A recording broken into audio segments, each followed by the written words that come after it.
Hey guys, quick question. When you have a problem, do you say, I'm on trouble or I'm in trouble? That tiny word right there, in or on, can totally change how natural you sound. Exactly. And honestly, prepositions like in, on, and at, they look small, but they cause big problems for English learners. Sometimes you feel unsure and you don't want to speak because you're afraid of making mistakes. Yeah, I've seen that a lot. But today, we're going to make it simple. In this episode, we'll explore the core meaning of in, how it means being inside a space, a situation, a time, or even a feeling. We'll also go through the most common expressions with in, so you don't have to think twice about using in or on when you speak. And trust me, every part is useful, especially the bonus part. Don't skip that one. Before we start, don't forget to like, share, and subscribe to Easy English Podcast. All right, guys, let's get into it, shall we? Okay, let's start simple. What does in really mean? The core idea is this. In means something is inside a space. Usually a space with clear boundaries, like a box, a room, a city, or even water. So, like being inside something? Exactly. Inside a container, an area, or a place. All right, let's try some easy ones. We say, they are swimming in the pool. I dropped my phone in the water. Right. The water surrounds the object. You are inside it. Same idea. I saw a rainbow in the sky. There are many stars in the sky tonight. Even though the sky is huge, we still think of it as a big space, so we use in. What about cities? We say, she wants to live in Tokyo someday. They live in New York with their family.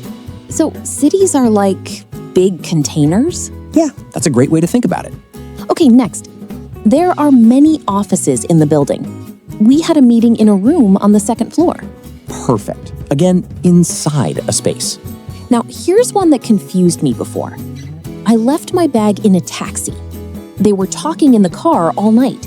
Ah, yes, important note. We say in the car, in a taxi, not on the car, unless you are sitting on top of it. Which would be a very strange situation. Very strange. Please don't sit on cars. All right, guys, let's slow this down for a second. Repeat after me. In the room. In the car. In the city. Nice and simple. If you are inside, you use in. All right, now let's make it more natural. We say, I love being in the city because it's lively. She prefers living in the countryside. Two different environments, but same idea. You are inside that area. Now, some fun ones. Our car broke down in the middle of nowhere. We found a small cafe in the middle of nowhere. That means far away from everything. Yeah, like no people, no buildings, just nothing. All right, next, I saw a mountain in the distance. We heard music in the distance. So it's far away, but still within your view or hearing. Now, this one is very visual. The cat is sleeping in the corner. There's a chair in the corner of the room. He was standing quietly in the corner. You can imagine that space clearly. That's why we use in. Some daily life ones. She likes reading in bed. He stayed in bed all day. Yeah, that's a very common one. Next, he spent 5 years in prison. She is in jail for theft. Again, inside a place, but also a situation. Also, he is in the hospital after the accident. She works in the hospital. Same structure, different meanings, but still inside a place. Last one for this part. We are waiting in line. There were many people in a queue. That means you are part of a group, standing one after another. Okay, your turn. Do you say I'm waiting in line or I'm waiting on line? Think about it. Are you inside the line or on top of it? Exactly. So in part one, just remember, in equals inside a space. A room, a city, a car, water, even a situation like in prison. If you can imagine boundaries around it, in is usually the right choice. Nice. That actually feels much clearer now. All right, part 2 already sounds more interesting. Yeah, because now we're moving from physical space to something you can't really see. You mean feelings, situations, and conditions? Exactly. With in, we don't just talk about being inside a place. We also talk about being inside a state. Like being inside an emotion? Yes, that's a great way to think about it. Let's start with some very common ones. The animals are in danger. Your health could be in danger. So here, danger is like a situation you are inside. All right. Next, I think she is in love with him. He fell in love at first sight. You're inside the feeling of love. That sounds kind of poetic. English can be romantic sometimes. Okay, a very important one. He is in trouble at school. She got in trouble for being late. This is the correct one, not on trouble. Yes, finally, we solved the question from the intro. More examples. She is in pain after the accident. My back is in pain. Pain is also a condition. You are inside it. Now something more serious. He has been in a coma for 2 years. The patient is still in a coma. That's a medical condition. Again, something you are inside. Next, he was deeply in debt after investing in stocks. She got in debt after starting a business. Debt is like a financial situation you were stuck in. Let's talk about mood. I'm in a good mood today. She is in a bad mood right now. He is not in the mood to talk right now. Very useful in daily conversations. Yeah, I use this all the time. Next, who is in charge here? She is in charge of the team. That means responsibility. And he is in control of the situation. She felt in control of her life. Control is also a kind of state. Now, some emotional moments. I was in shock after hearing the news. I stood there in shock. You're inside that feeling, completely surprised. Next, she was in tears after watching the movie. They were in tears of joy. That's a strong emotional image. Another one. I'm in a hurry right now. She left because she was in a hurry. That's a very common daily expression. Also, the room was in silence. We walked home in silence. You can feel that quiet moment.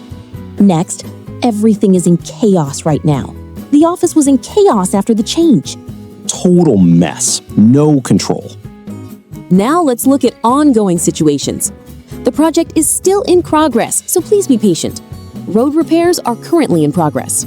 That means it's not finished yet. Also, the meeting room is in use right now. The printer is in use, please wait. Very useful at work or school. Now something interesting. The company is in the black this year. The business stayed in the black. That means making money. Profitable. And the opposite. We went in the red last month. The project is still in the red. That means losing money. Black is good, red is bad. Simple and easy to remember. Now let's talk about being part of something. She is actively involved in charity work. I don't want to be involved in their argument. Involved in means you are part of an activity or situation. Next, many students participate in the competition every year. She actively participates in class discussions. Very common in school context. Also, they engage in meaningful conversations. He regularly engages in physical exercise. A bit more formal, but very natural. Okay, next. She specializes in teaching English to children. This company specializes in software development. That's about your focus or expertise. Now, this part is super important for learners. It's okay if you make mistakes when you speak in English. He feels more confident when he speaks in English now. Notice we say in English. Also, please write in ink, not in pencil. You must write your answers in ink. That's about the method. Next, I prefer to pay in cash. You can pay in cash or by card. Again, method of payment. And one of my favorites, try to think in English when you speak. If you want to improve, you need to think in English. This one is powerful for learning. Now, let's pause for a second. Repeat after me. In trouble. In love. In control. In a hurry. Good! These are very natural chunks. Try to remember them as full phrases. Now a quick challenge for you. Which one sounds natural? I am in a good mood, or I am on a good mood. You already know the answer, right? Yes, in a good mood. So in part 2, we learned something important. In is not just physical. It's also emotional, mental, and situational. If you feel like you are inside a condition, in is your best choice. Honestly, this part makes English feel more human. Exactly.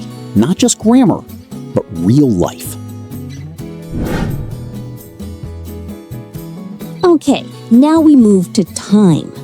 Yes, and this part is very important because people often make small mistakes here. Yeah, like saying in 5 p.m. Sounds a bit off.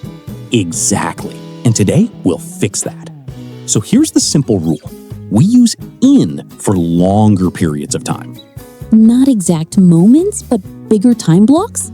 Yes, think of months, years, parts of the day, seasons, things with space in time. Let's start easy. I will travel in June. She was born in December. Simple and very common. Next, I plan to start a business in 2026. I try to speak English fluently in 2026.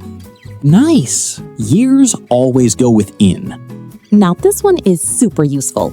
I study English in the morning. She often goes for a walk in the afternoon. We relax and chill out in the evening. Morning, afternoon, evening, always in. So we don't say on the morning, right? Nope, that would sound unnatural. Next, it gets very cold in winter. I love drinking hot tea in winter. Seasons also follow the same rule. Now, let's go a bit deeper. Music was very different in the 1970s. He grew up in the 1990s. That's a specific time period, but still a long one. You're right. Next one. I made many mistakes in the past. People communicated differently in the past. The past is like a big time space behind us. And I want to be successful in the future. I hope to help more people in the future. Now we move forward in time. Technology has changed a lot in recent years. Many people have moved to cities in recent years. This connects past and present. Also, it was difficult in the early days. The company struggled in the early days. That usually talks about the beginning stage of something. Speaking of beginning, it was hard in the beginning. She felt nervous in the beginning. Very common when telling stories. And finally, he made the right decision in the end. Everything will be fine in the end. That's the result after everything happens. All right, let's slow it down for a second. Repeat after me. In June. In 2026. In the morning. In the future. In the end. Good. Notice how all of these are not exact times. Now, this is important. We do not use in for exact times. So we do not say in 5 p.m. Correct. We say at 5 p.m. So at is for exact points and in is for longer periods. You're spot on. That's the key difference. Let me try a short story. I started learning English in 2020. In the beginning, it was really hard. But in recent years, I've improved a lot. I hope I can speak fluently in the future. That sounds natural. Very smooth. And I used in for all the time expressions. Perfect use. So here's the idea for part 3. In is inside a longer time period. Months, years, seasons, parts of the day, and general time periods. If it feels like a time container, use in. I like that. Time container. Yeah, it's a simple way to remember. Honestly, this part is easier than I expected. Wait until part 4. That's where things get really practical. All right, so far we've talked about space, feelings, and time. Yeah, and now we're moving into something very practical, something you can use every single day. Let me guess, this is about the future? Exactly, but not just the future. We're talking about how long from now. Here's the idea. We use in plus time to mean after a period of time from now. So it's like counting forward? Yes, you start now and move into the future. Okay, let's imagine real life. The meeting will start in 10 minutes. I'll call you back in 10 minutes. The food will be ready in 10 minutes. Super common. You'll hear this everywhere. Yeah, especially when you're hungry. Now let's stretch it a bit. I'll finish this project in a week. We'll see results in a few weeks. So now the time is longer, but the idea is the same. And sometimes we're not exact. I'll send you the file in a few days. He will recover in a few days. That sounds very natural. Not too specific, but still clear. Now, something bigger.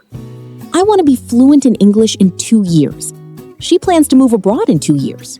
That's a long-term goal. Yeah, and also a little pressure. A healthy kind of pressure. Let's pause for 1 second. When we say in 10 minutes, it means after 10 minutes from now. Not during, but after. Exactly. That's very important. Now let's compare. In versus for. Wait, I remember something. What's the difference between in 10 minutes and for 10 minutes? Great question. In 10 minutes, after 10 minutes from now. For 10 minutes, duration, how long something happens. So I'll call you in 10 minutes means I call you later. Yes, you're right. I talked for 10 minutes means the conversation lasted 10 minutes. Perfect. That's a key difference.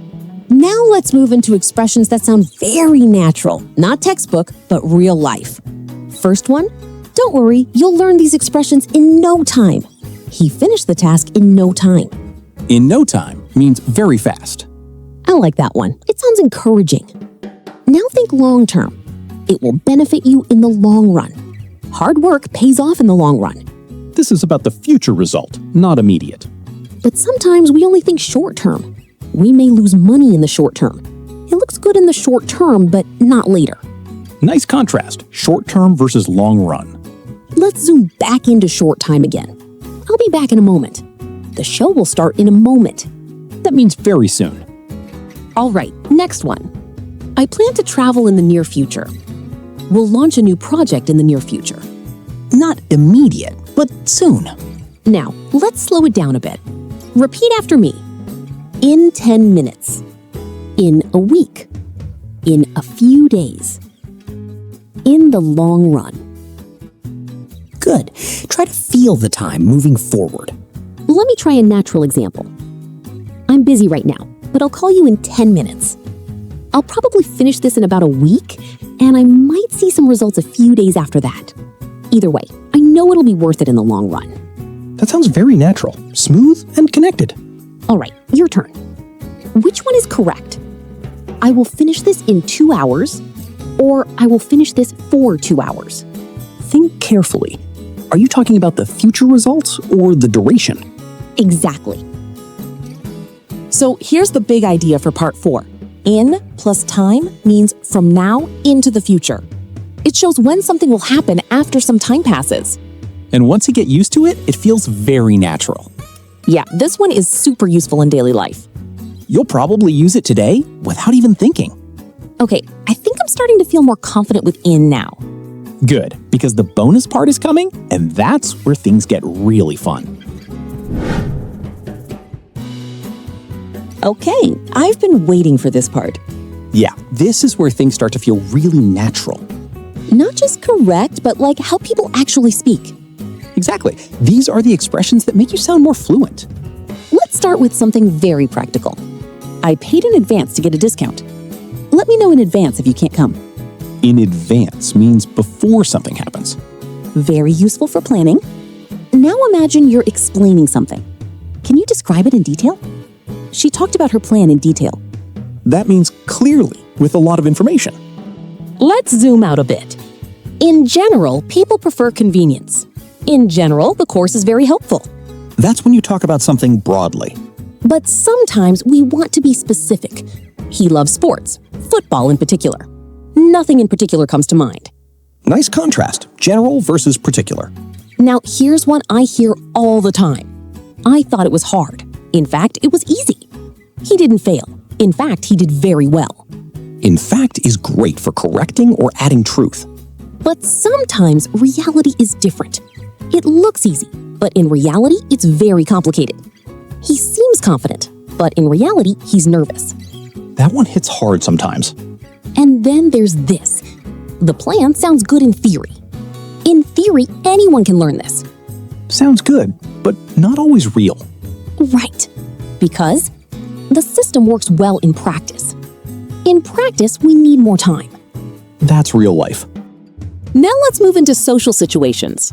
He feels shy speaking in public. They discuss the issue in private. Public versus private. Very common pair. And this one is important. I prefer to meet in person. We talked in person yesterday. Not online. Face to face. Now, something a bit emotional. All their efforts were in vain. She waited for hours in vain. That means no result. Nothing worked. Let's talk about responsibility. She is in charge of the team. Who is in charge of this project? You'll hear this a lot at work. Now, opinions. I'm in favor of this idea. Most people are in favor of the plan. That means you support something. And sometimes we prepare for problems. Take an umbrella in case of rain. Keep this document in case of problems. Very practical. Always good to be prepared. Now let's talk about thinking and comparing. The job is good in terms of salary. In terms of experience, she is strong. You are focusing on one aspect. Also, in addition to English, he speaks Chinese. She works full-time in addition to studying. That means plus something else. And comparison. Sales increased in comparison to last year. This is cheaper in comparison to others. Very useful in business or reports. Now, something very visual. He is standing in front of the house. She parked the car in front of the building. Easy to imagine. Now let's talk about timing. We arrived just in time. The bus came just in time. Perfect timing. Not late. And even more dramatic, they escaped in the nick of time. She arrived in the nick of time. That means almost too late. Okay, now this part is powerful. Yeah, these are verbs plus in. You'll hear them all the time. First, he refused to give in. After hours of arguing, she finally gave in. Give in means surrender. Next, please hand in your homework on time. She handed in the assignment yesterday. That means submit. Now, something more fun. Everyone joined in the celebration. Don't be shy. Come and join in the game. That's about being part of the activity. Also, he will take part in the competition. She took part in a charity program. Very similar to participate in. Now, belief. She believes in hard work. Do you believe in luck? That's about trust or faith. Next, he succeeded in solving the problem. She succeeded in building her business. Success plus action. Now something very natural. That sounds fun. Count me in. I'm interested. Count me in. That means I want to join. And a very useful one. Keep in mind that practice takes time and patience. You should keep this in mind. Great for giving advice. Finally, don't let fear get in the way. His ego got in the way of success. That means something blocks you. Let's slow it down one last time. Repeat after me. In advance. In fact. In the long run. Count me in. These are not just words. They are ready-to-use phrases. All right, quick question for you. If you like an idea, do you say, I'm in favor of it or I'm on favor of it? So here's the truth. If you learn grammar only, you sound correct. But if you learn expressions like these, you sound natural. And that's the real goal. Exactly. Not perfect English, but real English. All right, let's take a quick look back at what we've learned today. In part 1, we talked about in for space, being inside a place like a room, a city, or even water. In part 2, we moved into feelings and situations like being in love, in trouble, or in a good mood. Then in part 3, we explored time, using in for longer periods like months, years, and parts of the day. And in part 4, we learned how to use in to talk about the future, like in 10 minutes or in a week. And of course, the bonus part gave you a lot of natural expressions that native speakers use every day. So here's the big idea. In may look like a small word, but it plays a very important role in English. It helps you describe space, time, feelings, and real-life situations in a natural way. And hopefully after this lesson, you feel more confident using the most common expressions with in. Before we go, here are 2 quick questions for you. Which expression do you like the most today? And can you make one sentence using in your daily life? Thank you so much for staying with us until the end of this video. If you found this helpful, don't forget to like, share, and subscribe to Easy English Podcast so you won't miss our next practical lessons. And hopefully after this lesson, you feel more confident using the most common expressions with in. Before we go, here are 2 quick questions for you. Which expression do you like the most today? And can you make one sentence using in your daily life? Try to say it out loud. Keep it simple. Thank you so much for staying with us until the end of this video. If you found this helpful, don't forget to like, share, and subscribe to Easy English Podcast so you won't miss our next practical lessons. And if you have any questions, feel free to leave a comment below. We'd love to hear from you. All right, that's it for today. Take care, keep practicing, and we'll see you in the next episode. Bye for now.